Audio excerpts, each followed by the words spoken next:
ibadah yang sangat agung, yaitu pasrah dan tunduk kepada keputusan Allah Subhanahu wa taala. Dan ini salah satu adab kepada Allah Subhanahu wa taala. Syekh Muhammad bin Shalih Al-Utsaimin rahimahullah ketika menyebutkan tentang akhlak, beliau membagi dua, akhlak kepada Allah dan akhlak kepada sesama manusia.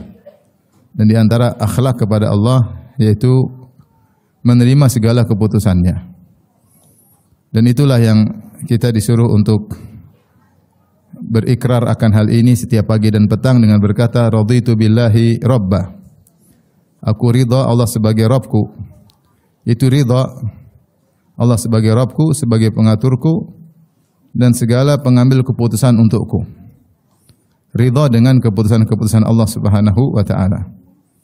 Dan itu konsekuensi dari kata al-Islam. Al-Islam artinya al-istislam, yaitu tunduk kepada Allah Subhanahu wa taala. Selain tunduk kepada syariatnya adalah tunduk kepada keputusan-keputusannya. Allah berfirman, "Wa may yuslim wajhahu ila Allah wa huwa muhsin, faqad istamsaka bil urwatil wuthqa." Siapa yang menyerahkan wajahnya kepada Allah dan dia dalam kondisi berbuat ihsan, berbuat baik, maka dia telah berpegang dengan tali yang kuat. Rasulullah SAW juga berkata, Allahumma laka aslamtu wa bika amantu wa alaika tawakkaltu wa ilaika anabtu wa bika hakamtu ya wa ilaika khasamtu, dan seterusnya. Kata Nabi sallallahu alaihi wasallam, ya Allah, laka aslamtu, kepada Engkau lah aku menyerahkan diriku. Inilah ciri khas orang-orang beriman yang tunduk kepada keputusan Allah Subhanahu wa taala, yang dengan itu mereka pun meraih kebahagiaan di dunia, terlebih lagi kebahagiaan di akhirat. Salah satu sebab utama seorang bahagia di atas muka bumi ini yang penuh dengan ujian dan cobaan adalah ridha dan tunduk dengan keputusan Allah Subhanahu wa taala. Karenanya Rasulullah SAW bersabda, ajaban li amril mu'min, inna amrahu kullahu khair wa laysa dzalika illa lil mu'min. Kata Nabi SAW, sungguh menakjubkan perkara seorang mukmin. Sungguh perkaranya seluruhnya adalah baik, dan itu tidak berlaku kecuali kepada seorang mukmin. In asabahu sarra syakara fakana khairan lahu, wa in asabahu ad-dharra sabara fakana khairan lahu. Jika dia mendapatkan kesenangan, maka dia pun bersyukur dan itu baik baginya.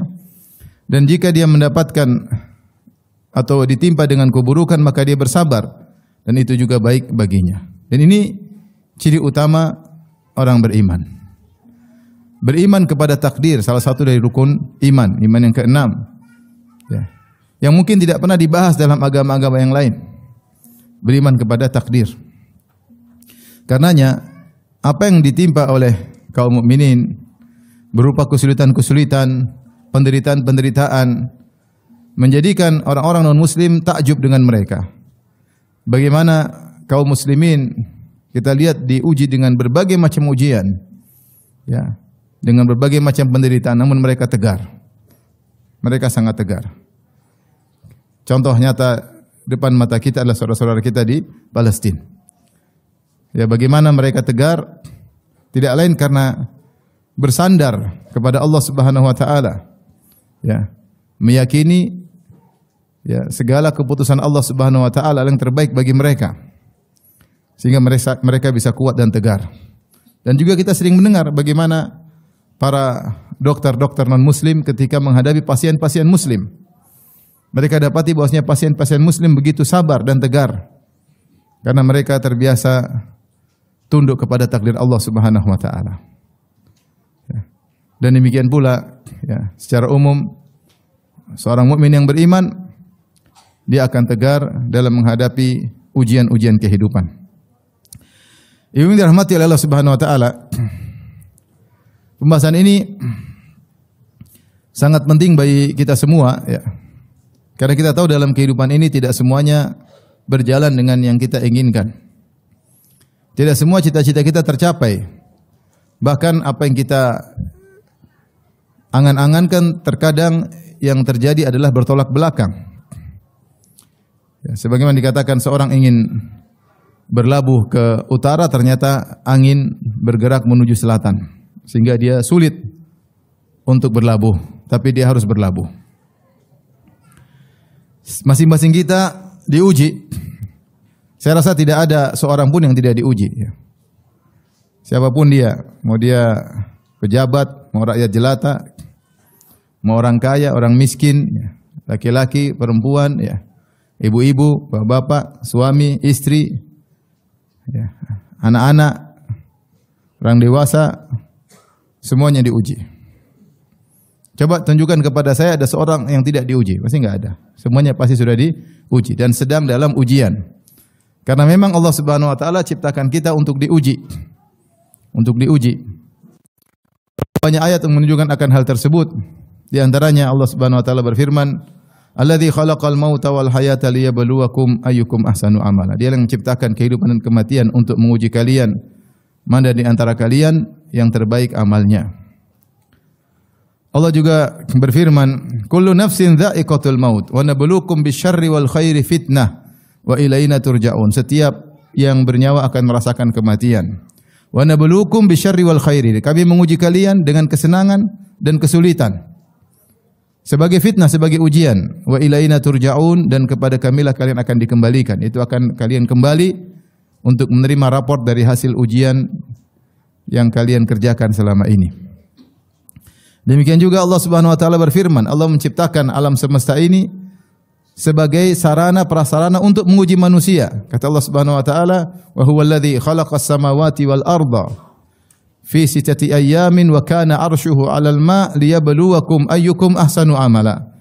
Dan dialah Allah Subhanahu wa taala yang telah menciptakan langit dan bumi dalam waktu 6 hari, sementara arsy-Nya ketika itu sudah di atas air. Buat apa Allah menciptakan langit dan bumi? Liyabluwakum ayyukum ahsanu amala, untuk menguji kalian mana di antara kalian amalan yang terbaik. Jadi Allah ciptakan langit dan bumi ini untuk ujian kita, menguji manusia. Allah juga berfirman dalam surat Al-Kahf, "Inna ja'alna ma'alal ardi zinatan laha linabluwahum ayyuhum ahsanu amala." Sungguhnya kami telah menjadikan apa yang di atas muka bumi ini sebagai perhiasan, keindahan, untuk menguji mereka mana di antara mereka amalannya yang terbaik. Nabi SAW juga bersabda, "Inna dunya hulwatun khadirah, wa inna allaha mustakhlifukum fiha, liyanzura kaifa ta'malun, wattaqud dunya wattaqun nisa, fa inna awwala fitnati bani Israel kanat fin nisa." Kata Nabi SAW, sungguhnya dunia ini manis dan hijau, manis dirasakan, kemudian hijau dipandang, dan Allah menjadikan kalian hidup di atas muka bumi ini buat apa? Liyanzura kaifa ta'malun, untuk melihat bagaimana amal perbuatan kalian. Maka bertakwalah. Oleh karenanya, kehidupan kita di atas muka bumi untuk diuji. Kita bukan seperti orang-orang kafir yang merasa bahwasanya dunia untuk kesenangan semata. Itu mindset mereka sebagaimana hewan. Kata Allah Subhanahu wa taala, "Walladzina kafaru yatamatta'una wa ya'kuluna kama ta'kulul an'amu wan naru mathwal lahum." Adapun orang-orang kafir, maka mereka bersenang-senang dan mereka hanya makan-makan sebagaimana binatang ternak yang makan. Wan naru mathwal lahum, kemudian tempat kembali mereka adalah di neraka Jahannam. Allah tidak menciptakan kita hanya sekedar untuk memuaskan hawa nafsu, untuk makan-makan, untuk melampiaskan hasrat, tidak. Itu semua hanyalah pernak-pernik kehidupan, tapi tujuan utama adalah untuk diuji, untuk diuji. Dan namanya ujian adalah hal yang banyak di antaranya hal-hal yang tidak kita sukai, yang tidak menyenangkan hati, yang memilukan hati. Namun itulah ujian. Siapa yang lulus, maka dia akan meraih hasil yang terbaik di dunia sebelum di akhirat. Maka kita harus tanamkan dalam hati kita, ibu-ibu dirahmati Allah Subhanahu wa taala, bahwasanya kita hidup ini untuk diuji. Saya rasa semuanya diuji. Ibu-ibu ada enggak yang enggak diuji? Enggak ada, semuanya diuji. Ada yang diuji karena suaminya selingkuh lah, diuji suaminya poligami lah, diuji suaminya pelit lah, dan juga banyak suami diuji sama istrinya, ngomel mulu lah, maunya ke salon-salon mahal padahal duitnya enggak ada, maunya beli tas-tas branded padahal suaminya enggak punya duit ya. Ada yang diuji dengan mertuanya. Ada yang diuji dengan mantunya. Ada enggak diuji dengan mantunya? Ada. Mantu kurang ajar, tidak menghargai anak. Ada yang diuji dengan mertuanya. Mertuanya tidak menghargai dia, merendahkan dia, menghinakan dia. Dia mantu yang miskin, mertuanya kaya, dia terhina, kasihan. Ada yang seperti itu, ada. Ada berarti kau seperti itu. Ada yang diuji dengan orang tuanya sendiri. Ada yang diuji dengan anaknya.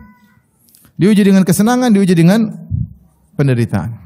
Intinya, semua orang diuji. Yang Allah ingin lihat bagaimana sikap kita terhadap ujian tersebut. Makanya saya sering bilang, emang kalau jadi orang kaya tidak diuji? Emang kalau jadi pejabat tidak diuji? Diuji. Betapa banyak pejabat diuji lebih berat daripada kita. Mereka tersenyum tapi di balik senyuman tersebut penderitaan. Emang raja tidak diuji? Emang raja tidak sakit perut? Emang cuma kita aja yang mencret? Raja juga mencret. Siapa bilang raja tidak pernah mencret? Emang raja tidak pernah diomelin istri? Semua diuji, enggak ada yang enggak diuji. Emang cuma si miskin yang tidak bisa tidur memikirkan sesuatu? Terkadang orang si kaya tidak bisa tidur. Oleh karenanya, hidup ini pasti ujian. Nah, sekarang bagaimana agar kita ridha dengan ujian tersebut? Agar kita tunduk dan pasrah dengan segala keputusan Allah Subhanahu wa taala. Ya.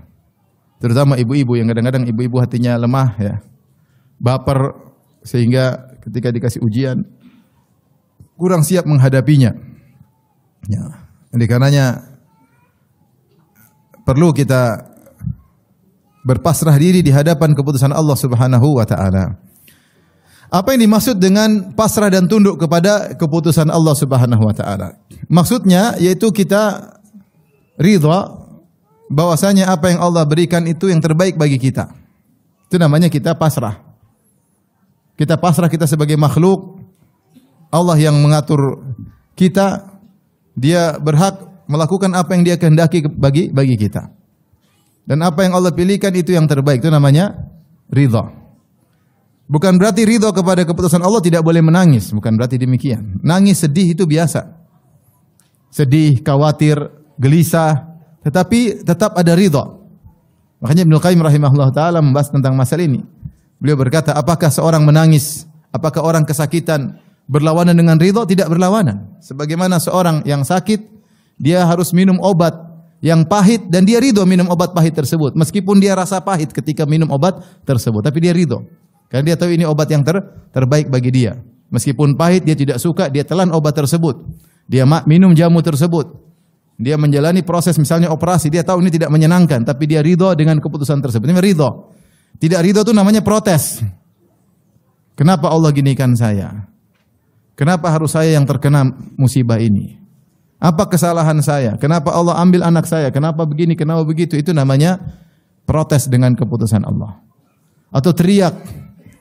Ya, marah-marah seperti kata Nabi SAW, laisa minna man darabal khududa wa syaqqal juyuba wa da'a bid'awal jahiliyah. Bukan dari golongan kami seorang ketika terkena musibah lantas dia mukul-mukul wajahnya, dia robek-robek bajunya dan dia menyuruh dengan seruan jahiliyah. Itu kalau itu tidak ridha.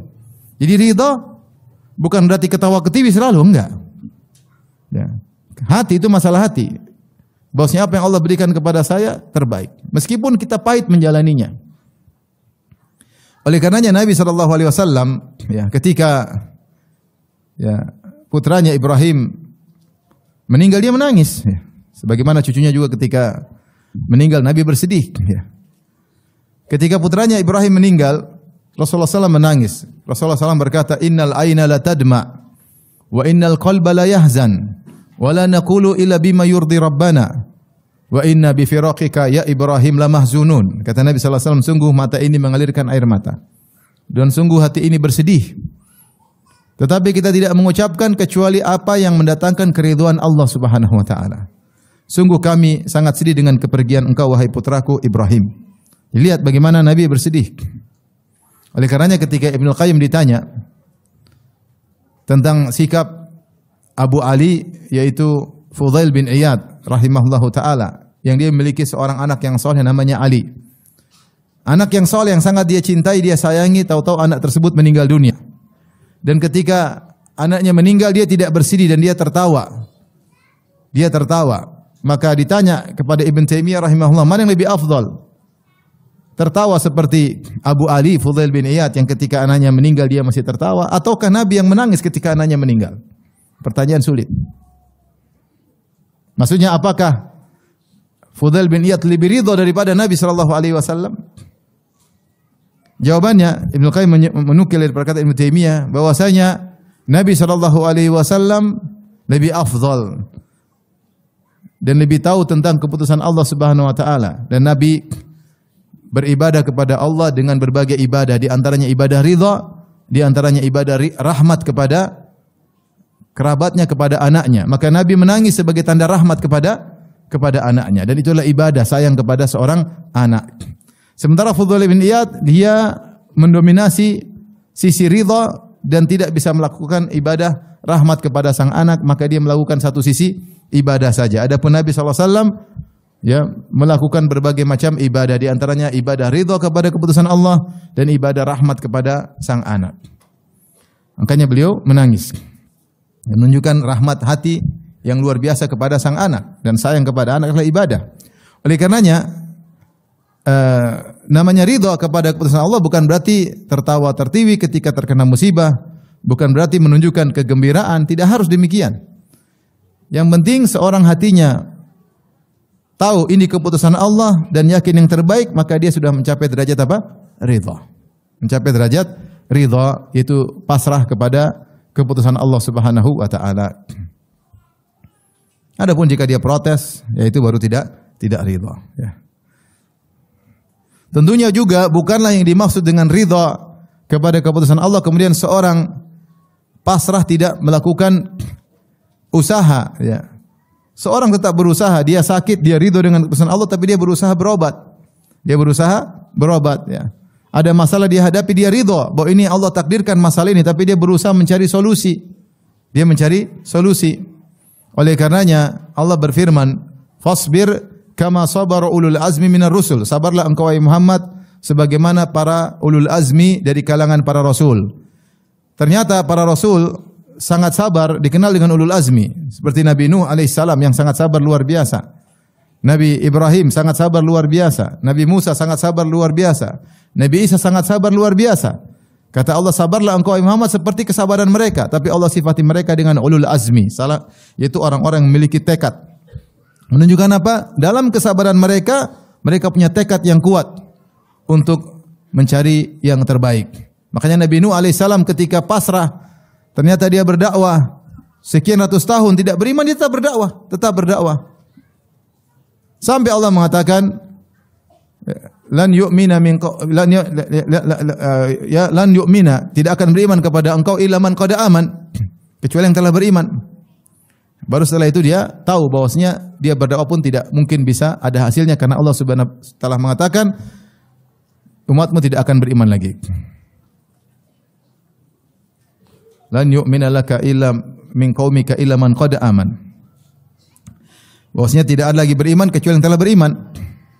Tapi selama itu dia tetap berusaha. Jadi maksud saya ridha kepada keputusan Allah bukan berarti seorang kemudian tunduk hanya sekedar diam di rumah, tidak beraktivitas, tidak berusaha mencari solusi, itu kesalahan. Jadi ridha adalah tahu ini yang terbaik dari Allah dan berusaha melakukan yang terbaik sehingga berusaha mencari solusi yang disyariatkan. Taib, ibu yang dirahmati Allah Subhanahu wa taala. Nah, bagaimana cara kita pasrah dengan keputusan Allah Subhanahu wa taala? Dengan takdir Allah Subhanahu wa taala. Yang pertama, ibu-ibu yang dirahmati Allah Subhanahu wa taala, apa sih takdir? Takdir kata Al-Imam Ahmad rahimahullah taala, al-qadar qudratullah. Takdir adalah kekuasaan Allah. Al-qadar qudratullah. Takdir adalah kekuasaan Allah Subhanahu wa taala. Maksudnya bagaimana? Adanya takdir menunjukkan Allah Maha Kuasa. Apa sih mekanisme takdir atau filosofi takdir? Takdir itu maksudnya sebelum Allah ciptakan alam semesta, Allah tulis dulu apa yang akan terjadi. Allah tahu apa yang akan terjadi. Allah sudah rencanakan dan Allah tulis rencana tersebut di sebuah kitab namanya Lauhil Mahfuz. Setelah Allah tuliskan, kemudian Allah eksekusi, Allah jalankan. Maka semua yang terjadi sejak saat kali Allah mengeksekusi pertama kali sampai hari kiamat, maka sesuai dengan apa yang telah Allah rencanakan, yang telah Allah tuliskan. Makanya Nabi SAW bersabda, Innallaha kataba maqadiral khalaiq qabla an yakhluqas samawati wal ardi 50 alfasanah. Allah mencatat takdir seluruh makhluk yang akan terjadi. Allah catat 50.000 tahun sebelum Allah ciptakan langit dan bumi.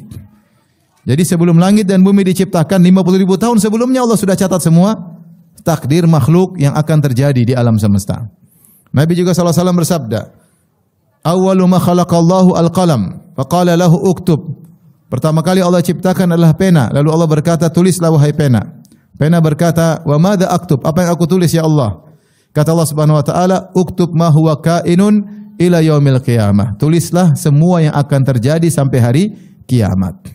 Maka setelah itu pena menulis di Lauhil Mahfuz. 50.000 tahun sebelum menciptakan langit dan bumi. Kemudian pena selesai menulis. Rufi'atil aklam wa jaffatis suhuf. Pena diangkat, lembaran Lauhil Mahfuz sudah kering. Tidak akan berubah. Tidak ada yang bisa menipeks. Tipeks enggak ada. Tidak akan berubah. Wa jaffatis suhuf. Lembaran sudah kering, tidak akan berubah. Oleh karenanya baru Allah mengeksekusi. Apa yang terjadi, semua yang terjadi. Tidak ada yang keluar dari garis yang telah Allah canangkan, yang Allah telah rencanakan. Itu namanya takdir. Ibarat yang sering saya sampaikan, seperti kalau kita di dunia ini ada seorang arsitek misalnya, dia ingin bikin rumah, maka dia tulis gambar rumah tersebut, kemudian dia canangkan RAB-nya berapa, dia rencanakan berapa lama akan dilakukan proyek ini, perkiraan, keuntungan, semuanya dia tulis, kemudian dia eksekusi. Namun betapa sering rencananya tidak sesuai. Ternyata ada yang miss, ilmu dia kurang, oh ternyata ini kurang. Ternyata ada perubahan nilai mata uang, oh ternyata harga bisa berubah. Ternyata sang pemilik rumah di tengah jalan pingin tambah kamar satu misalnya, sehingga rubah lagi. Ternyata ada kejadian alam, force major, sehingga tidak bisa dilanjutkan. Ternyata tukang-tukangnya pada mogok, sehingga berubah semuanya, bisa berubah. Dan itu yang terjadi. Karena sang arsitek ilmunya terbatas, pengetahuannya terbatas, kemampuannya terbatas. Lain halnya Allah Subhanahu wa taala, kalau Allah yang menentukan, Allah tulis, maka semuanya terjadi, tinggal kun fayakun. Tidak ada yang keluar dari takdir Allah Subhanahu wa taala. Inilah konsep takdir. Sehingga semua apa yang menimpa kita ibu-ibu, apa yang menimpa kita, semuanya sudah dicatat oleh Allah Subhanahu wa taala. Dan tujuannya Allah menulis takdir ini bukan untuk kita cari tahu, ya Ustaz bisa tunjukkan enggak Lauhil Mahfuz? Enggak. Itu hal gaib, tidak ada yang tahu.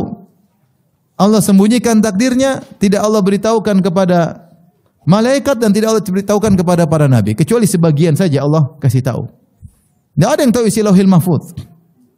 Tidak ada. Makanya Allah sebutkan tujuan dari adanya takdir, kata Allah Subhanahu wa taala dalam surat Al-Hadid, ma asaba min musibatin fil ardi wala fi anfusikum illa fi kitabin min qabli an nabra'aha. Inna dzalika 'ala Allahi yasir. Likai la ta'sau 'ala ma fatakum wa la tafrahu bima atakum. Wallahu la yuhibbu kulla mukhtalin fakhur. Kata Allah Subhanahu wa taala, tidak ada satu musibah pun yang menimpa di atas muka bumi ini, apapun yang terjadi, bencana alam, banjir ya, gempa bumi, gunung meletus, apapun, kebakaran ya. Ma asaba min musibatin fil ardi, tidak ada satu musibah pun yang menimpa di atas muka bumi ini. Wala fi anfusikum, dan juga tidak musibah yang menimpa diri kalian. Kecelakaan lah, sakit lah, ya. Sakit fisik, sakit hati, ya. Anak meninggal, kemudian kekurangan harta, ya. Banyak menimpa seseorang. Illa fi kitabin min qabli an nabra'aha. Semuanya telah tercatat di Lauhil Mahfuz sebelum kami mengeksekusinya, sebelum kami menciptakannya. Inna dzalika 'ala Allahi yasir. Yang seperti itu sangat mudah bagi Allah. Allah Maha Kuasa. Sebelum Allah ciptakan, Allah tulis dulu, mudah bagi Allah. Tapi buat apa faedahnya? Likai la ta'sau 'ala ma fatakum. Kalau ada suatu kebaikan yang luput darimu, yang kau harapkan tidak kau dapatkan, cita-citamu yang kandas, harapanmu yang pupus, maka jangan kau putus asa. Karena semuanya telah dicatat oleh Allah. Kau boleh berharap, kau boleh bercita-cita, tapi yang menentukan semuanya siapa? Allah Subhanahu wa taala. Ini yang pertama. Jadi kalau ada yang tidak kita sukai, jangan putus asa. Sebaliknya, kalau kita berhasil, wala tafrahu bima atakum, maka jangan sombong dengan apa yang Allah berikan kepadamu. Kalau tiba-tiba seorang kaya raya, tiba-tiba seorang bahagia, ketahuilah semua dari Allah. Semua dari Allah. Allah telah mentakdirkannya. Itu tujuan kita beriman dengan takdir, pasrah dengan keputusan Allah. Tidak putus asa dari apa yang menimpa dan tidak sombong dengan apa yang telah Allah berikan kepada kita. Jadi ini yang pertama, seorang mengetahui bahwa segala sesuatu yang terjadi sudah ditakdirkan oleh Allah. Dan takdir adalah kekuasaan Allah. Ibu bisa lihat bagaimana alam semesta. Siapa yang bikin alam semesta? Allah Subhanahu wa taala. Dengan aturan yang begitu canggih, alam semesta ini Allah bikin dengan keterkaitan yang begitu rumit. Ini seandainya alam semesta diperlihatkan, tentu orbit-orbit planet-planet, orbit bintang-bintang semua luar biasa.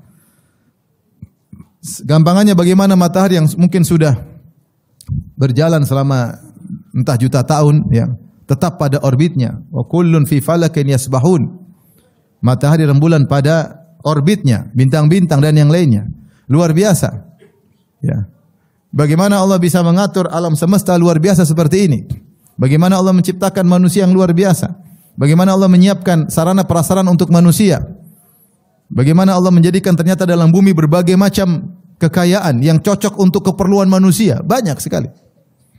Ya. Ini menunjukkan Allah sangat luar biasa profesional ketika mengatur alam semesta ini.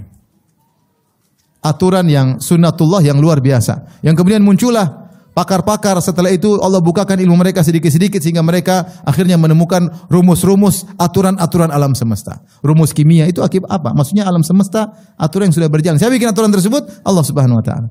Rumus-rumus fisika itu apa? Yang bikin siapa? Allah Subhanahu wa taala. Aturan-aturan yang Allah jalankan, baru kemudian terungkap oleh seseorang, oh ternyata begini aturannya, oh ternyata begini aturannya. Jadi seorang yang melihat alam semesta dia tahu pengaturnya sangat hebat, luar biasa. Nah, demikian juga Allah bukan cuma mengatur alam semesta, Allah juga mengatur kehidupan setiap hamba. Kalau kita pasrah dengan keputusan Allah, kita tahu pasti yang terbaik, pasti yang terbaik. Dengan syarat pasrah dengan keputusan Allah Subhanahu wa taala. Jadi serahkanlah ya apa yang Allah pilihkan, karena itu yang terbaik. Allah berfirman, "Wa rabbuka yakhluqu ma yasha'u wa yakhtar. Ma kana lahumul khiyarah." Dan dialah Rabbmu yang telah menciptakan apa yang Dia kehendaki dan memilihkan apa yang Dia kehendaki, bukan pilihan kita. Maka nalahumul khiyarah, tidak ada pilihan bagi mereka. Siapapun kita, hebatnya kita, tinggi jabatan kita, pilihan bukan di tangan kita. Ada sebagian kita bisa milih dan banyak bukan pilihan kita. Bahwasanya alam semesta ini ada yang mengatur, kehidupan kita juga ada yang mengatur. Jadi ketika kita tahu yang mengatur adalah zat yang maha hebat, serahkanlah Dia yang mengatur. Apa yang Dia pilih pasti yang terbaik. Kita ini banyak milih untuk diri kita sendiri, ternyata keliru. Ternyata salah. Kenapa? Ilmu kita minim. Kita enggak tahu tentang masa depan. Ilmu kita mikro. Kita enggak tahu hal-hal yang seputar kita. Adapun Allah tahu. Si fulan ini bagaimana. Allah tahu. Ketika Allah pilihkan sesuatu, maka terimalah, pasrah. Ini yang terbaik dari Allah Subhanahu wa taala. Tapi yang berikutnya, agar kita tunduk kepada keputusan Allah, sering kita belajar tentang al-asma al-husna, nama-nama Allah yang terindah. Terutama nama-nama Allah Al-Hakim, ya, Allah Maha Bijak, ya. Dan juga Allah Maha Adil. Allah Maha Adil. Allah Maha Bijak dan Allah Maha Adil, ya. Demikian juga Allah Maha berilmu. Allah Maha berilmu, Allah Maha mengetahui, Allah Maha bijak, dan Allah Maha adil. Baik. Allah Maha berilmu, yaitu Allah tahu segala sesuatu, dan Allah mengurusi hambanya satu persatu. Allah tahu tentang kita secara detail. Afaman huwa qaimun ala kulli nafsin bima kasabat. Kata Allah, apakah sama, yaitu sembahan-sembahan selain Allah, apakah sama dengan zat yang mengurusi setiap jiwa? Yang ingin sampaikan kepada ibu-ibu, kita ini diurusi oleh Allah person demi person. Bukan diurusi oleh Allah secara global, bukan. Kalau kita tahu di pabrik-pabrik atau di perusahaan, direktur hanya ngurus secara global. Dia tidak bisa mengetahui secara detail anak buahnya. Kenapa? Kemampuan dia terbatas. Raja tidak bisa mengurusi seluruh rakyatnya dengan detail. Dia pasti punya direksi-direksi anak buah, di bawahnya lagi anak buah. Kenapa? Kemampuannya terbatas. Beda dengan Allah Subhanahu wa taala. Allah ngurusin kita, mengilmui kita secara detail. Jangankan kita, bahkan daun yang jatuh saja Allah urusin. Kata Allah Subhanahu wa taala, "Wa ma tasqutu min waraqatin illa ya'lamuha." Tidak ada satu daun pun yang jatuh kecuali Allah mengetahuinya. Jadi kita tahu di alam semesta ini daun begitu banyak. Jangankan daun, pohon begitu banyak. Satu pohon berapa daun ibu-ibu? Ada yang pernah hitung? Baik. Jadi daun di alam semesta ini entah berapa triliun. Tetapi kata Allah Subhanahu wa taala, ada satu daun yang jatuh entah di belantara Afrika, ada daun satu jatuh, Allah tahu tentang daun tersebut. Kenapa? Karena daun ini ciptaan Allah Subhanahu wa taala. Jangankan kita manusia, setiap hewan melata Allah tahu urusannya. Allah mengatakan, "Wa ma min dabatin fil ardi illa 'ala Allahi rizquha wa ya'lamu mustaqarraha wa mustaudaha." Kata Allah, tidak ada satu hewan melata di atas muka bumi, cacing kek, apa kek, serangga kek, kecuali rizkinya diatur oleh Allah Subhanahu wa taala. Wa ya'lamu mustaqarraha wa mustaudaha. Allah tahu di antara makna mustaqar kata Ibnu Katsir itu Allah tahu di mana sarangnya, wa mustaudaha di mana Allah tahu di mana mainnya. Ini hewan ini ketika keluar dari sarangnya dia kemana Allah tahu. Maka Allah akan siapkan rezekinya. Jadi Allah ngatur hewan satu persatu. Dalam sebagian tafsiran mustaqarrah mustaudaah maksudnya Allah tahu kapan lahirnya hewan ini dan kapan matinya hewan ini, maka Allah atur rezekinya dari dia hidup sampai dia mati. Allah sudah atur. Itu hewan. Gimana lagi dengan manusia? Daun saja Allah urusin, bagaimana lagi dengan manusia? Jadi kita ini diurusin oleh Allah. Ilmu Allah mengetahui tentang kita secara detail, secara detail. Buktinya apa? Betapa sering kita berdoa, bisik-bisik, doa kita dikabulkan. Berarti Allah dengar nggak bisikan-bisikan kita? Dengar, dengar. Ya. Tapi tidak semua yang kita inginkan Allah kabulkan, karena tidak maslahat bagi kita. Makanya Allah mengatakan, ya, walau basatallahu rizqa li ibadihi labagaw fil ard walakin yunazzilu biqadari ma yasha. Seandainya Allah bentangkan rizki kepada seluruh manusia, semuanya pada minta rizki Allah kasih, rusak mereka. Sombong, angkuh. Ini baru punya HP baru aja udah sombong. Gimana ya kalau punya mobil baru? Gimana ya kalau punya istri baru? Gimana ya kalau punya rumah baru? Sombong. Manusia kalau diberikan semuanya akan angkuh. Walakin yunazzilu biqadari ma yasha, tapi Allah turunkan sesuai kadar yang Allah tentukan. Yang Allah tentukan. Ya. Kalau semua dipenuhi kebutuhannya, orang akan sombong dan angkuh. Betapa mudah harta, jabatan buat orang sombong dan angkuh. Sudah banyak contoh kita lihat. Sombong, angkuh, mentang-mentang, semena-mena. Ya. Tapi yakinlah Allah tahu kita secara detail. Afaman huwa qaimun ala kulli nafsin bima kasabat. Apakah sama dengan zat yang mengurusi setiap jiwa satu persatu? Jadi ilmu Allah meliputi kita seluruhnya. Jangan khawatir, saya enggak diurusin Allah. Enggak, kita semua diurusin oleh Allah. Kita diurusin semuanya oleh Allah. Maka di antara namanya Rabb. Ar-Rabb itu pengurus, ngurusin kita. Jadi kita husnudzon kepada Allah, saya diurusin oleh Allah. Saya salat Allah tahu, saya berdoa Allah tahu. Ya. Ini di antara nama Allah yang membuat kita pasrah dengan Allah, kita diurusin oleh Allah. Mana yang lebih hebat yang ngurusin kita? Orang tua kita atau Allah yang ngurusin? Allah Subhanahu wa taala. Orang tua ngurusin begitu hebatnya tapi masih ada tendensi duniawi, masih ada kepentingan terkadang bertentangan dengan kepentingan anaknya. Allah tidak ada. Tidak ada kepentingan sama kita. Allah ngurus kita karena murni kebaikan Allah Subhanahu wa taala. Taib ini Al-Alim, Allah mengetahui kita secara detail. Di antaranya Al-Hakim, bijak. Allah Subhanahu wa taala Maha bijak, Maha hikmah. Ketika Allah Subhanahu wa taala menetapkan suatu pada kita, pasti ada hikmah di balik segala keputusannya. Pasti ada hikmah. Cuma hikmah tersebut tidak Allah bukakan. Karena kalau setiap hikmah Allah bukakan, tidak ada ujian. Misalnya Nabi Yusuf dikasih tahu, kau di penjara, dijual jadi budak di penjara karena kau akan menjadi bangsawan. Kira-kira Nabi Yusuf ketika di penjara ketawa ketiwi enggak? Ketawa ketiwi. Ketika dibuang sama kakaknya masuk sumur, dia sudah tahu, ini ujian pertama, nanti saya bakalan jadi bangsawan. Dia ketawa ketiwi. Kalau gitu nilai ujian enggak ada, padahal kita diciptakan untuk diuji. Maka hikmah itu Allah tutup supaya kita diuji. Tapi kita yakin di balik itu pasti ada hikmah. Pasti ada hikmah. Dan di antara rahmat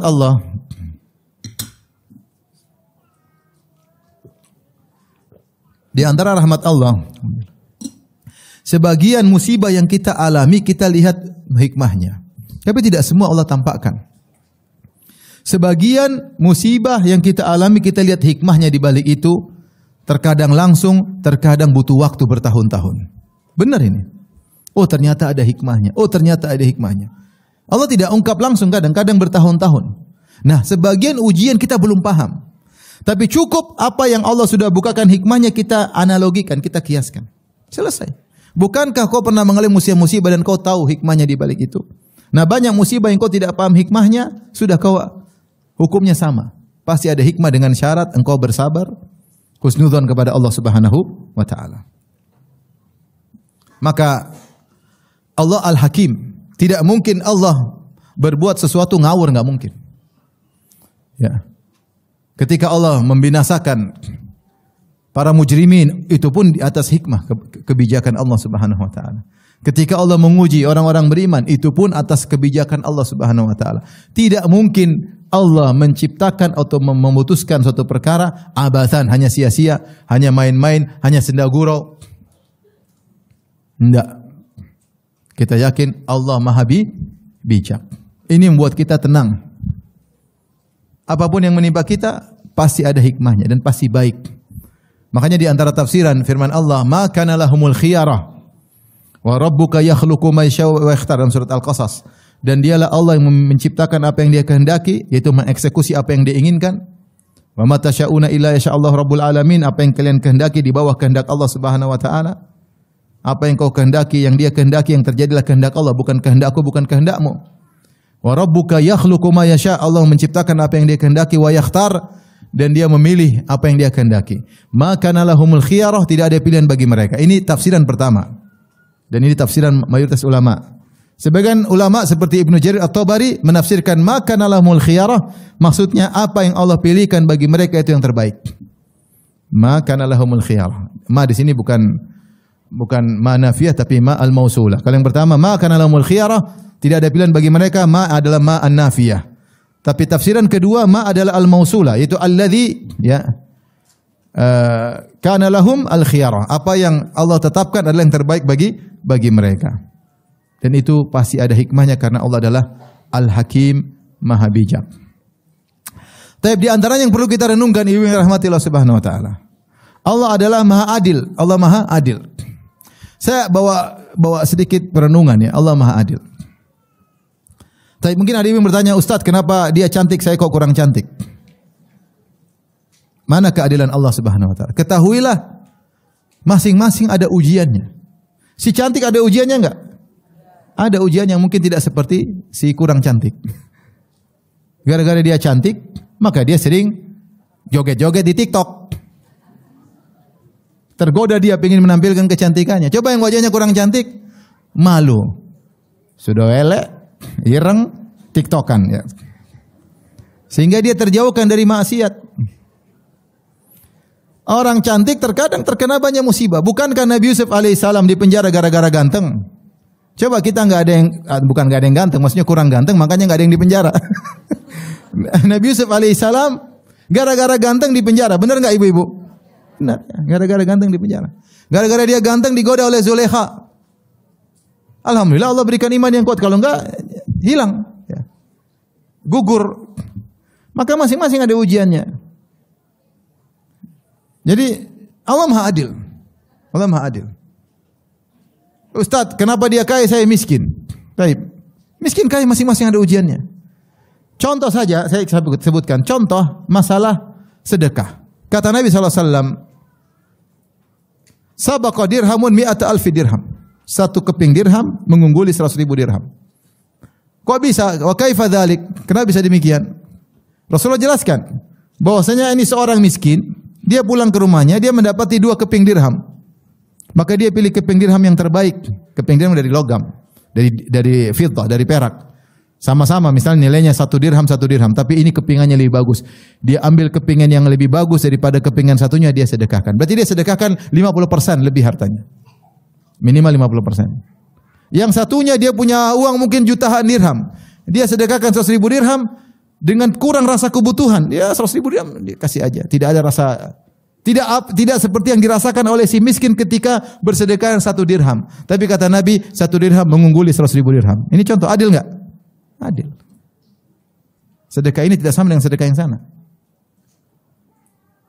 Ya. Si sakit dengan si sehat. Kalau badannya sehat, kadang-kadang sombong, kadang angkuh, kadang kesehatannya buat kemaksiatan. Badannya six pack, jalan sana jalan sini pamer six packnya. Yang one pack malu. Roti sobek. Sehingga dia terpancing untuk macam-macam. Ya. Jadi masing-masing ada ujiannya, masing-masing ada ujiannya. Jadi jangan pernah mengatakan Allah tidak adil. Baik. Saya pegawai, bos saya kaya raya, Ustaz gimana keadilan? Antum kira yang kaya raya bisa belum tentu tidur nyenyak seperti antum. Antum makan Indomie langsung tidur nyenyak. Dia belum tentu. Sebagian, subhanallah. Mungkin Ustaz kenapa kita rakyat nggak jadi pejabat? Ya akhi, teman saya pejabat cerita. Pejabat tuh kadang tidur jam 2 malam masih rapat. Jam 2 malam masih rapat. Sampai subuh rapat. Diskusi tentang kegiatan politik. Antum ada isya sudah tidur, udah ngorok. Maksud saya, Allah Maha Adil. Masing-masing dengan ujiannya. Masing-masing dengan apa? Ujian. Si miskin bahagia ketika Lebaran dapat THR. Yang punya perusahaan pusing karena mau bagi THR. Pusing dia. Aduh, THR banyak sekali. Ini karenanya Allah Maha Adil. Apa yang Allah pilihkan ujian yang kita jalani. Ustaz, kenapa saya enggak terkenal? Enak orang terkenal. Apa enak yang terkenal? Di mana dikejar orang, diikuti oleh wartawan, bikin sedikit akhirnya jadi berita. Harus selalu bersifat munafik di mana-mana kelihatannya oke. Sementara orang tidak terkenal cuek aja, enggak ada yang liput. Cuek aja, mau gini mau begitu, ala kadarnya, seadanya. Tapi orang kalau terkenal selalu bersandiwara. Harus begini, kalau keluar sama istri harus tampilnya begini, lagi jalan di mana diikuti orang, seakan-akan mata melihat dia. Sedikit orang datang minta foto, sedikit ada yang maki-maki. Terkenal kan? Ada yang maki, ada yang suka. Enggak ada orang terkenal, semua orang suka. Jarang. Nabi bisa jadi maki-maki, apalagi kita. Oleh karenanya, udahlah, Allah Maha Adil. Allah Maha Adil. Maka, apa yang Allah berikan pada kita, kita terima. Taib. Ini yang keberapa tadi? Yang kedua ya. Itu kita menghayati beberapa nama-nama Allah. Tadi apa? Al-Alim, Al-Hakim, yang Maha Adil, masuk dalam Maha Bijak adalah Maha Adil. Kemudian Ar-Rahim, Al-Bar, yang Maha Sayang, yang Maha Baik. Allah Maha Sayang. Lebih sayang daripada ibu kita kepada kita. Ya. Sebaik-baiknya ibu terhadap kita, sesayang-sayangnya masih kalah dengan kasih sayang Allah Subhanahu wa taala. Seorang husnudzon kepada Allah. Apa yang Allah tetapkan adalah yang terbaik. Berikutnya yang ketiga, ibu dirahmati Allah Subhanahu wa taala. Ini poin penting. Rizki itu ada dua, ibu-ibu yang dirahmati Allah Subhanahu wa taala. Mungkin orang, kenapa saya miskin? Kenapa saya kurang cantik? Rizki. Ya, rizki itu banyak ya. Ada keamanan, kesehatan tubuh, kecantikan, rizki, tampanan, duit banyak, mobil mewah, rumah luas, itu rizki semua. Ternyata rizki itu ada dua, rizki dunia sama rizki di akhirat. Rizki di dunia, rizki di akhirat. Jangan lupa. Jangan sampai seorang hanya fokus rizki di dunia. Sehingga ternyata jatahnya di akhirat sedikit.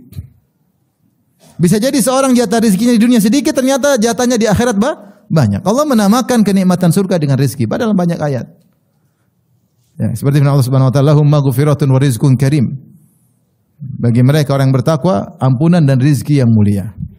Wa basyiril ladzina amanu wa amilus solihati anna lahum jannatin tajri min tahtihal anhar kullama ruziqu minha. Ya, kata Allah, berilah kabar gembira kepada orang-orang yang beriman beramal saleh bahwasanya bagi mereka surga yang mengalir di bawahnya sungai-sungai setiap mereka diberi rizki. Allah menamakan surga dengan apa? Rizki. Demikian juga seperti firman Allah Subhanahu wa taala terhadap istri-istri Nabi. Ketika istri-istri Nabi minta tambahan uang dapur, maka Allah turunkan ayatut takhyir. Ya ayuhan nabi qul li azwajika in kuntunna turidna hayatad dunya wa zinataha fata'alaina umatti'kunna wa usarrihkunna sarahan jamila. Wahai Nabi, katakan kepada istri-istrimu, kalau kalian menghendaki kehidupan dunia dan perhiasannya, maka saya kasih, tapi kita cerai baik-baik. Maksudnya Allah ingin ngajarin, yang mau hidup sama Nabi tidak boleh duniawi. Tidak boleh duniawi. Kalau duniawi tidak bisa hidup sama Nabi. Nabi hidupnya sederhana. Kalau kalian ingin harta, saya kasih, tapi kita cerai baik-baik. Wa in kuntum turidullah wa rasulahu darul akhirah fa innallaha adda lil muhsinati minkunna ajran azima. Tapi kalau kalian mencari Allah Rasulnya, Allah akan siapkan ganjaran yang besar. Setelah itu Allah mengatakan di ayat berikutnya, wa may yaqnut minkunna lillahi wa rasulihi wa ta'mal salihan nu'tiha ajraha marratain wa atadna laha rizqan karima. Siapa di antara kalian istri Nabi, kalau kalian tidak dapat dunia, tapi siapa yang kunut, taat beribadah karena Allah dan Rasulnya, maka kami akan berikan ganjaran 2 kali lipat. Wa atadna laha rizqan karima. Kami siapkan bagi dia rizki yang mulia. Maksudnya apa? Di surga. Allah namakan kenikmatan surga dengan apa? Rizki. Demikian juga ketika penghuni neraka melihat penghuni surga lagi makan-makan, lagi senang-senang. Kata mereka, kata Allah, wa nada ashabun nari ashabal jannati an afidhu alaina minal ma'i aw mimma razaqakumullah. Berkata penghuni neraka kepada penghuni surga, wahai penghuni surga, berikanlah kepada kami sebagian rizki yang Allah berikan kepada kalian. Mereka lagi senang-senang. Rizki. Jangankan di akhirat, di alam barzah Allah namakan rizki. Wala tahsabanna alladhina qutilu fi sabilillahi amwatan, bal ahya'un 'inda rabbihim yurzaqun. Jangan engkau menyangka bahwasanya orang-orang yang meninggal di jalan Allah sudah mati. Sungguhnya mereka hidup, yaitu di alam barzah, inda rabbihim yurzaqun. Mereka di sisi Allah sedang diberi rizki, sedang bersenang-senang di alam barzah. Alam kubur menjadi taman surga. Nah, kita ini harus tahu rizki ada 2. Oleh karenanya, ketika kita tidak dapat rizki di dunia, mungkin dapat rizki di akhirat. Lihatlah bagaimana pemahaman Umar bin Khattab dan Abdurrahman bin Auf. Ini salah satu pemahaman para sahabat. Umar bin Khattab radhiyallahu anhu ketika melihat ada seorang sahabat yang lain kemudian beli sesuatu, dia mengatakan, apa itu? Buat apa? Kata Umar bin Khattab, apakah setiap kau ingin sesuatu kau beli? Apa setiap kau ingin sesuatu kau beli? Kata Umar, saya takut ini adalah kenikmatan rizki akhirat yang disegerakan. Yaitu para sahabat dahulu memahami, kalau kita terlalu banyak nikmat-nikmat di dunia akan mengurangi jatah di akhirat. Ini mazhab sebagian sahabat. Di antaranya Umar bin Khattab. Di antaranya Abdurrahman bin Auf radhiyallahu taala anhu, ketika dia akan buka puasa, tahu-tahu dia ingat tentang Mus'ab bin Umair yang meninggal dalam kondisi sangat miskin, tidak punya apa-apa, sampai kain kafan untuk dirinya pun tidak cukup. Jika tutup kepalanya, idza ghattayna ra'sahu badat rijlahu. Kalau tutup kepalanya, kedua kakinya kelihatan. Wa idza ghattayna rijlaihi bada ra'suhu. Kalau tutup kakinya, kepalanya kelihatan. Miskin, kain kafan aja tidak cukup. Sehingga Abdurrahman bin Auf mengatakan, kemudian dibukakan dunia bagi kami. Dia khawatir bahwa sini adalah min thayyibatikum ujilat thayyibatukum fil hayatid dunya. Ini adalah kenikmatan surga, rizki surga yang disegerakan. Jadi maksud saya, ibu rahmatillah subhanahu wa ta'ala, rizki ada 2. Kalau seorang ternyata di dunia rizkinya kurang, bisa jadi rizkinya banyak di akhirat. Orang yang rezekinya banyak di dunia belum tentu rezekinya banyak di akhirat, belum tentu. Kalau dia salah gunakan, rezekinya belum tentu banyak di akhirat.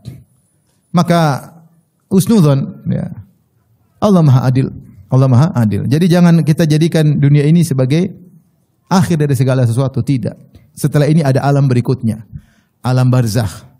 Kau dapat rezeki enggak di situ? Belum tentu dapat. Setelah alam barzakh dalam kebangkitan. Dapat rezeki enggak? Itu jadi pertanyaan kita. Maka seorang ketika dia di dunia mendapat musibah, dia ridha. Mungkin kekurangan harta, mungkin parasnya tidak seperti yang lain, mungkin kesehatan tidak seperti yang lain, mungkin ada rezeki-rezeki yang Allah siapkan di akhirat kala. Oleh karenanya, apa kata Nabi SAW? Yawaddu ahlul afiyah hina yu'ta ahlul bawa minas thawab law anna juludahum kanat qurridat fid dunya bil maqarid. Maka orang-orang ketika Allah bagi-bagikan rezeki pahala di akhirat kelak, ternyata orang yang sering sakit-sakitan, yang sering terkena musibah, dapat ganjaran yang sangat banyak.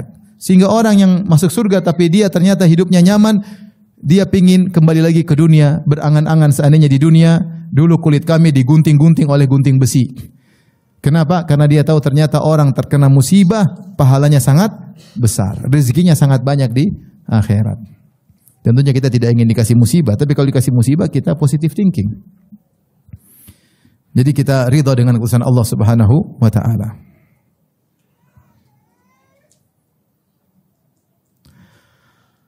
Taib, ibu yang dirahmati oleh Allah Subhanahu wa taala. Di antara yang membuat kita bisa ridha dengan keputusan Allah Subhanahu wa taala, bahwasanya kita baca tentang kisah-kisah yang Allah sebutkan dalam Al-Quran tentang orang-orang soleh. Bagaimana ketika mereka bersabar dan ridha dengan keputusan Allah. Kapan mereka ridha, maka ada solusi dan solusinya sangat indah. Solusinya sangat indah dengan syarat bersabar. Allah berfirman tentang Bani Israel, wa tammat kalimatu rabbikal husna ala Bani Israil bima sabaru. Maka tetaplah keputusan Allah yang indah bagi Bani Israel ketika mereka bersabar. Ketika mereka bersabar, ketika mereka pasrah, baru Allah kasih solusi. Sebelumnya mereka tidak bersabar. Datang Nabi Musa alaihissalam mengatakan, ya qaumis biru. Wahai kaumku bersabarlah. Nabi Musa ajarin mereka bersabar. Sampai ketika mereka bersabar, Allah kasih solusi. Allah kasih solusi. Solusinya pasti indah. Solusinya pasti indah. Lihatlah, saya sebutkan sekedar secara singkat kisah para nabi. Nabi Yusuf alaihissalam diuji. Ujungnya indah atau tidak? Indah, happy ending. Dimusuhi oleh kakak-kakaknya, ujian pertama. Ujian kedua dibuang ke sumur, dibuka bajunya. Ujian ketiga dijual jadi budak, uangnya diambil oleh kakak-kakaknya. Ujian keempat jadi budak kerja tanpa gaji. Ujian kelima dituduh mau berzina. Ujian keenam dipermalukan harga dirinya. Yang keenam dimasukkan dalam penjara. Yang ketujuh yang paling parah dipisahkan dari ayah dan ibunya yang sangat dia cintai. Yang kedelapan dijauhkan dari kampung halamannya. Kemudian ternyata ujungnya jadi bangsawan di Mesir. Akhirnya Allah pertemukan mereka kembali, Nabi Yusuf dengan keluarganya. Di akhir ayat kata Nabi Yusuf, Inna Rabbi latiful lima yasha. Sungguhnya Allah sangat lembut, yaitu Allah menggiring segala kebaikan ini tanpa saya sadari. Ini contoh bahwasanya kalau orang sabar, ujungnya indah. Karena Nabi Yusuf berkata alaihissalam, innahu may yattaqi wa yasbir fa innallaha la yudhi ajral muhsin. Siapa yang bertakwa dan bersabar, Allah tidak menyia-nyiakan kebaikan orang yang baik. Allah kasih solusi yang indah. Syaratnya harus bersabar. Kapan bersabar, kapan ridha, kapan pasrah, ketahuilah ujungnya indah. Tapi kalau tidak ridha, tidak bersabar, ujungnya belum tentu indah. Mau cari solusi sendiri tanpa sabar, ujungnya belum tentu indah. Bisa semakin ruwet, bisa amburadul, semakin kacau, semakin parah. Tapi kalau sabar, hasilnya indah. Lihatlah Nabi Musa alaihissalam ketika dia dimusuhi oleh Fir'aun dan bala tentaranya, dikejar, ingin dibunuh. Jadi bandit ketika itu, bandit bagi kerajaan Fir'aun di Mesir. Maka dia harus kabur tanpa persiapan. Tadinya dia tinggal di istana mewah milik Fir'aun. Jadi anak angkat Fir'aun. Dengan kehidupan yang mewah, akhirnya dia harus pergi meninggalkan Mesir. Kabur, pergi menuju Madian tanpa persiapan sampai kelaparan.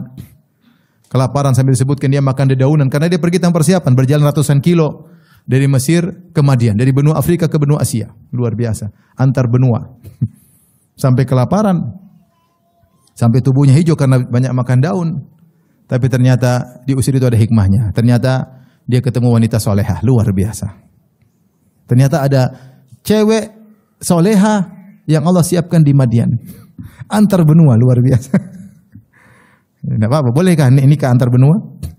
Boleh. Jadi Allah siapkan wanita soleha ini. Wanita soleha ini yang tidak pernah interaksi sama laki-laki, tidak pernah ikhtilat sama laki-laki. Ternyata Allah siapkan laki soleh dari jauh. Dari Mesir datang menjemputnya. Subhanallah.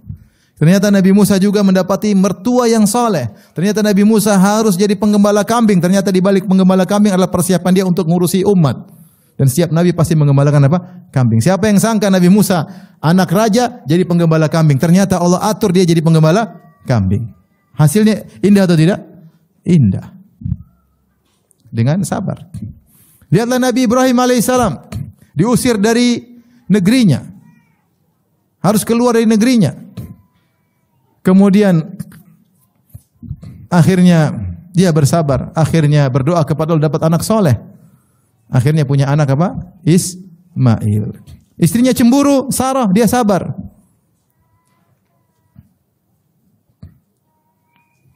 Akhirnya dia bawa anaknya ke Hijaz, ke Mekah.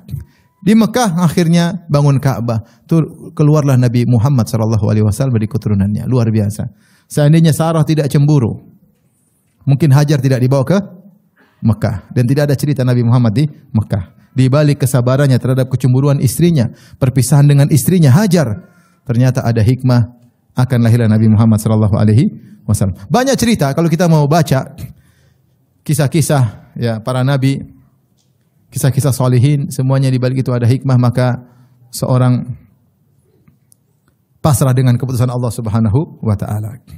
Di antaranya yang membuat kita juga pasrah dengan keputusan Allah Subhanahu wa taala adalah, ketahuilah ibu-ibu, terkadang musibah itulah yang terbaik dan tidak perlu diganti dengan kenikmatan. Terkadang musibah itulah solusi yang terbaik. Seperti datang seorang wanita berkulit hitam, kata Ibnu Abbas kepada Atha, ala aduluka bimra'atin min ahlil jannah, mau aku tunjukkan kepada engkau seorang wanita penghuni surga. Hadhil mar'atus sauda atatin Nabi sallallahu alaihi wasallam, wanita berkulit hitam datang kepada Nabi sallallahu alaihi wasallam. Dia berkata, ya Rasulullah, inni usra wa inni atakasyaf, fadu Allah an yashfiyani.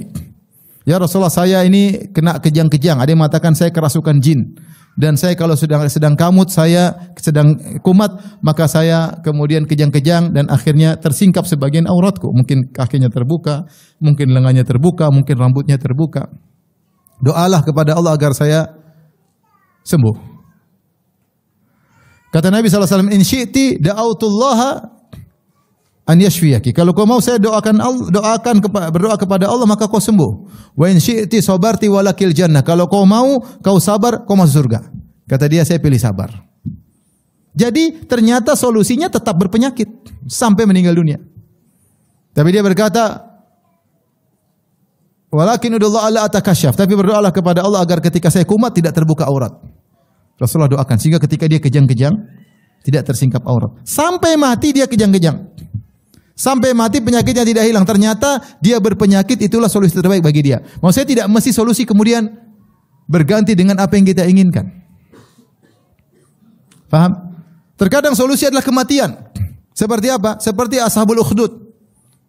Kata Allah Subhanahu wa taala, ya, ketika sang raja zalim, maka dia kumpulkan orang beriman, laki-laki dan perempuan, dia gale parit, dia nyalakan api besar, kemudian dia bunuh mereka. Ternyata itu solusinya, mereka harus mati. Allah berfirman, innalladzina amanu wa amilus solihati lahum jannatun tajri min tahtihal anhar. Dzalikal fawzul kabir, kata Allah. Sungguhnya orang-orang yang disiksa, dibakar hidup-hidup, beriman dan beramal soleh, maka bagi mereka surga yang mengalir di bawahnya sungai-sungai. Itulah kemenangan yang besar. Makanya Haram bin Milhan radhiyallahu anhu ketika diutus oleh Nabi, kemudian ada orang berkhianat, kemudian ditikam dari belakang. Ditikam, akhirnya tembus, keluar darah di dadanya. Dia mengatakan, fuztu wa rabbil Ka'bah. Saya telah berhasil demi Allah Subhanahu wa taala. Jadi terkadang musibah itulah solusinya. Bukan hilangnya musibah. Bukan hilangnya apa? Musibah. Ada orang, Ustaz saya udah nikah 30 tahun, suami saya begitu-begitu saja Ustaz, bikin masalah terus. Ya mungkin itu solusinya begitu memang. Tidak ada penghujungnya. Seperti tadi wanita sakit sampai mati sakit, ya enggak? Allah tahu itu yang terbaik.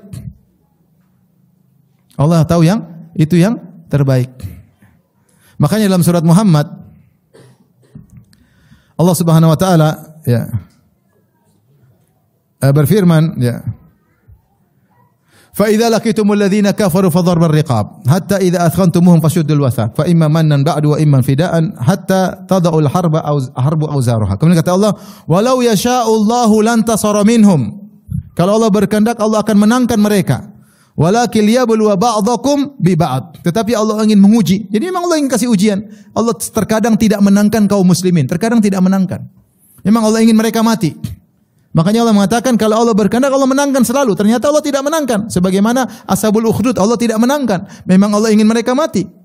Kata Allah, "Walladzina qutilu fi sabilillahi falan yudhilla a'malahum." Adapun orang yang meninggal di jalan Allah, maka Allah tidak akan sesatkan atau sia-siakan amalan mereka. Sayahdihim wa yuslihu balahum. Maka Allah akan beri petunjuk kepada mereka dan Allah perbaiki urusan mereka di alam barzah, mereka dalam dapat kenyamanan.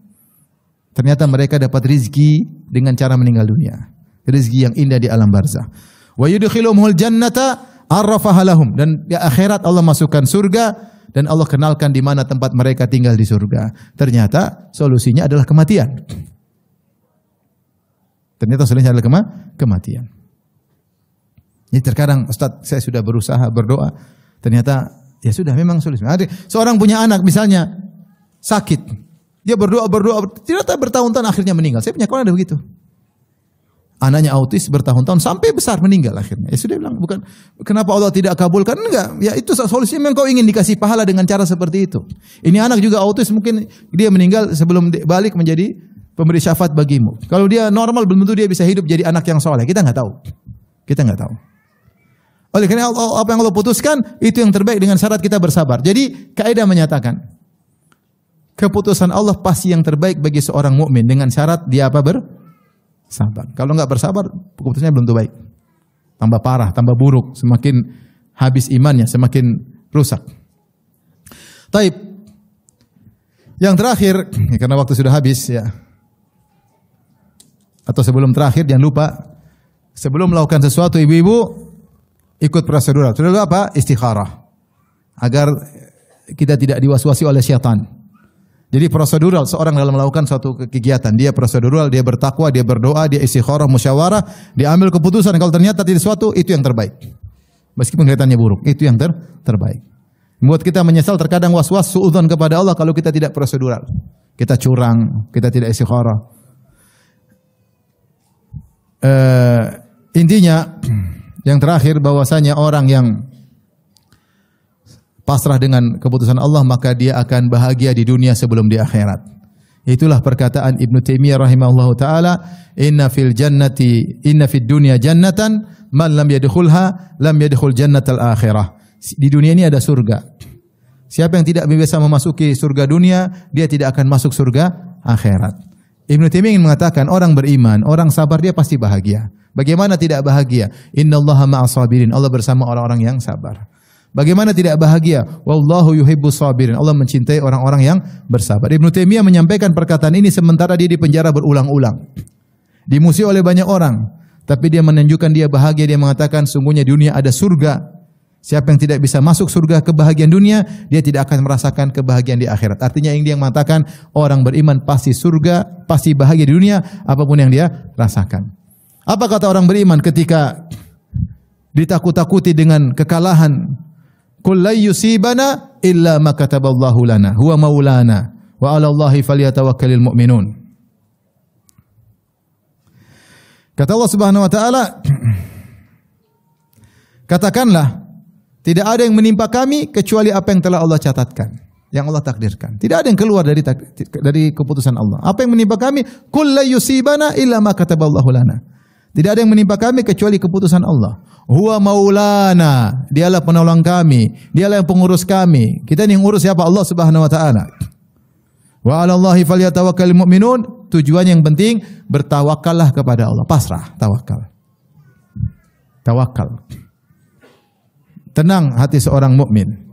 Allah juga berfirman, "Ma asaba min musibatin illa bi idznillah, wa may yu'min billahi yahdi qalbah. Wallahu bikulli syai'in alim." Apapun musibah yang menimpa, maka semua dari izin Allah. Siapa yang beriman tahu bahwasanya itu atas keputusan Allah, Allah akan beri hidayah kepada hatinya. Dia pasti bahagia, pasti bahagia. Pasti bahagia. Karena Allah mengatakan, "Wa may yu'min," siapa yang beriman, dia tahu ini adalah karena keputusan Allah, Allah yang memutuskan, Allah yang memilihkan dia musibah ini. Dia tahu Allah tidak salah pilih. Dia tahu Allah yang pilihkan buat dia, yang Maha Penyayang, penciptanya, yang mengatur urusannya, memberi rezeki kepada dia, yang membuat dia jadi beriman. Ketika Allah pilihkan, dia tahu dari Allah, maka yahdi qalba, Allah akan beri iman tambah hatinya, iman dalam hatinya, dia akan bahagia.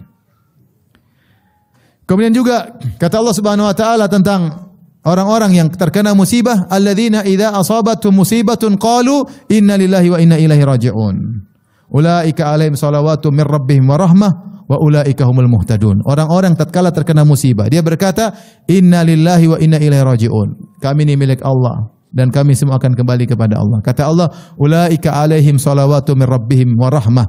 Mereka akan mendapatkan keberkahan yang banyak dari Allah, mendapatkan rahmat dari Allah. Mereka lah orang yang dapat petunjuk. Jadi mereka pasti bahagia. Karena Allah kirimkan banyak keberkahan. Maka inilah perbedaan antara orang mukmin dengan orang yang tidak beriman. Maka seorang tinggal pasrah dengan keputusan Allah, yakinlah pasti itu yang terbaik yang Allah pilihkan baginya. Demikian saja Ibu yang dirahmati Allah Subhanahu wa taala.